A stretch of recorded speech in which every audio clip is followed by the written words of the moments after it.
What people say is that if you want to get good at something, you should just do it, right? So there's the old adage, practice makes perfect.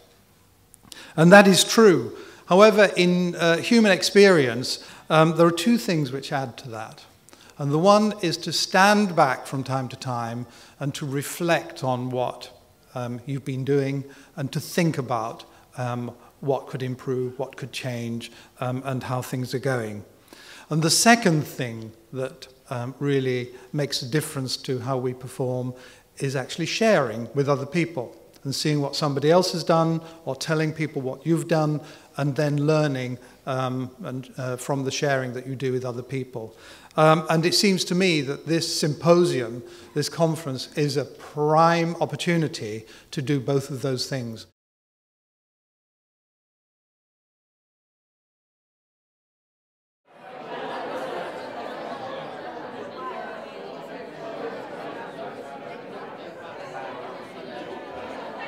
We are discussing about my presentation after this. Our friend who had it present today, so we discussed how to be a good presenter. I'm just looking through my slides for my last minute for my presentation.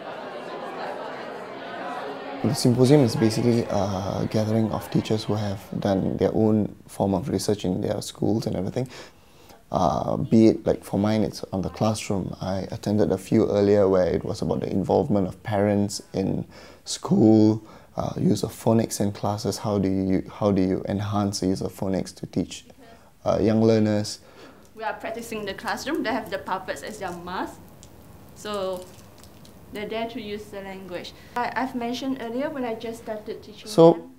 It's just a gathering of teachers sharing ideas. Don't talk too much. Do an instruction short and simple, and then you must provide yourself to looks more pretty, okay, to attract the audience, okay. That's all the tips.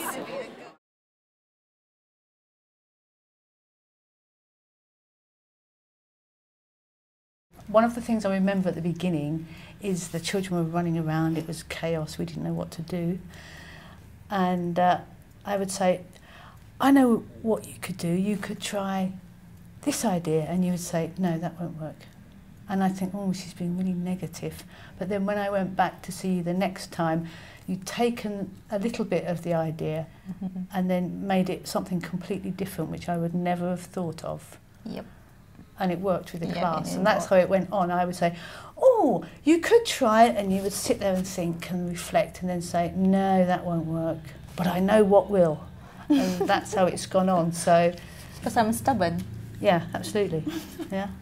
She gave me tips. Actually, she did not ask me to do things her way or anything. She just gave me pointers because I asked her, what can I do to actually improve the level of English of my students? You see, it was actually kind of relaxing actually to have someone to talk to share your problems in class with. Someone who actually understood and spoke on the same wavelength as you did. Now tell me, what do you want?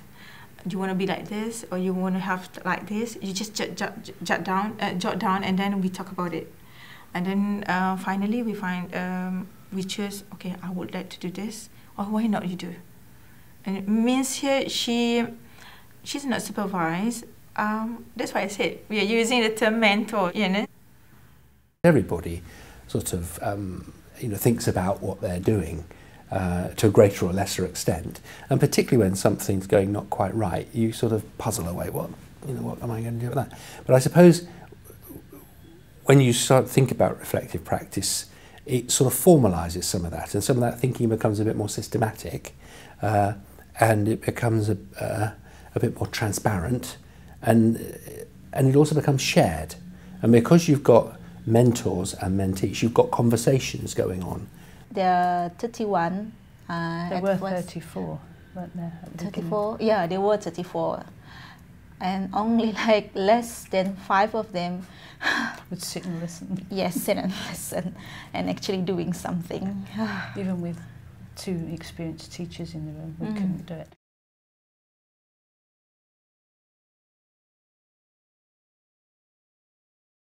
Teaching in classrooms is a challenging thing to do, And so, you know, because there's one teacher and lots of children, so things can go wrong. It's not inevitable that the class is well behaved.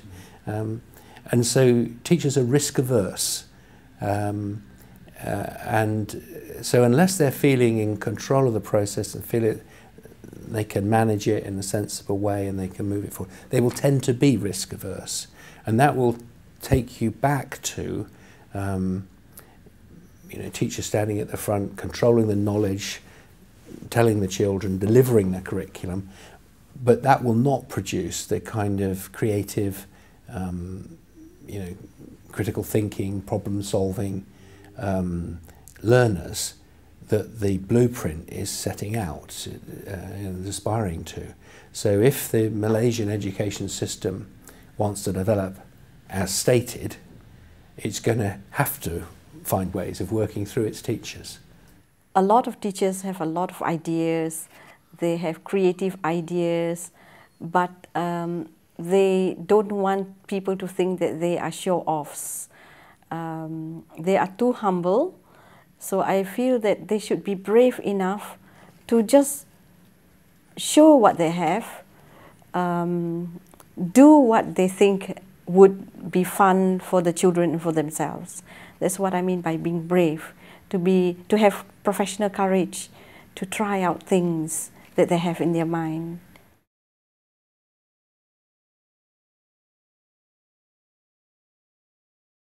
In a classroom, you very often encounter some sort of a problem, and I don't know what it might be. We'll come on to some examples in a minute. But underlying the problem that you experience is usually some educational issue, which you have to kind of take seriously. One doesn't just respond to the problem, you're trying to think it through. What exactly is going on here? Why is it the children don't understand? Why is it they're noisy? Why is it they've, you know, lost everything? And then you're confronted by various courses of action. What will you do? What are the possibilities that you might, what action might you take? And so you have these kind of dilemmas between one course of action and another. And then, of course, you've got to make a judgment, you've got to decide on something, and that's what you do. And the basic argument of reflective practice is that making those judgments is enhanced if you can add in some evidence, if you've got a good reason for selecting what it is that you do. And to get that evidence, you then need to go through a process of reflective practice where you collect the evidence, you analyse and evaluate it, and then you apply it. I am doing a research project.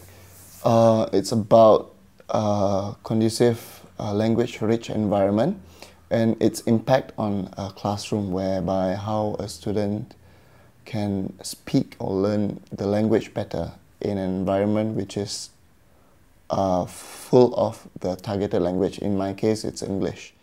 So I made a plan together with my mentor, thank you very much, plan with her on how to deal with the problem, and we made things happen where we observed the students, we read other research on this topic and everything, and after much discussion, we made a few changes to the plans, and finally, I think it worked out, as I'll tell you later, how my students progressed.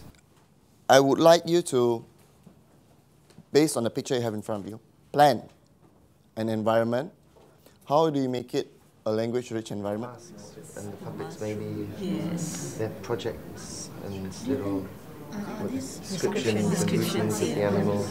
There seems to be quite a lot of pictures, but not so much language in this part of the picture. I flooded the classroom with materials in English, whereby it was interactive, wall displays, games like Scrabble and everything, books, posters. So when I'm not in the class, everything around them is in English. See? So that's my research, the impact of it.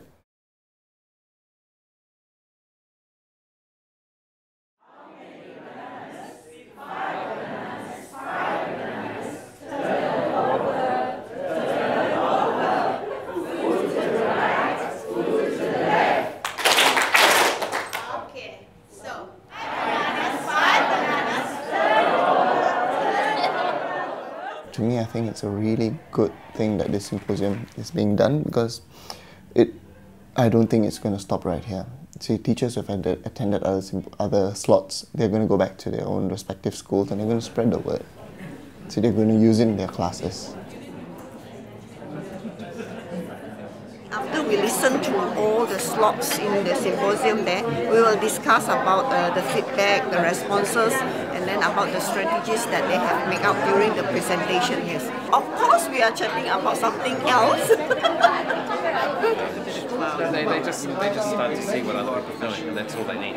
In a large school of 5 or more teachers. You need to talk to each other. You need to reassure yourself by finding that other people have the same experiences and issues and struggles and so forth.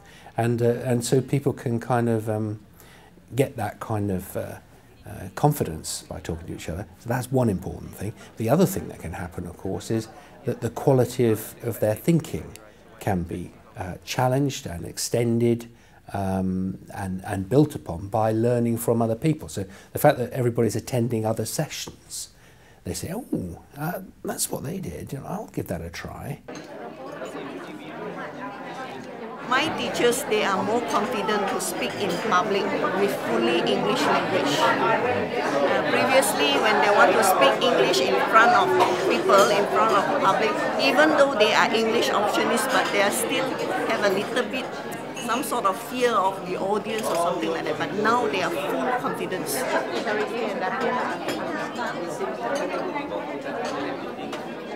And so, working with other people is a hugely powerful form of professional development, particularly when it's other peers.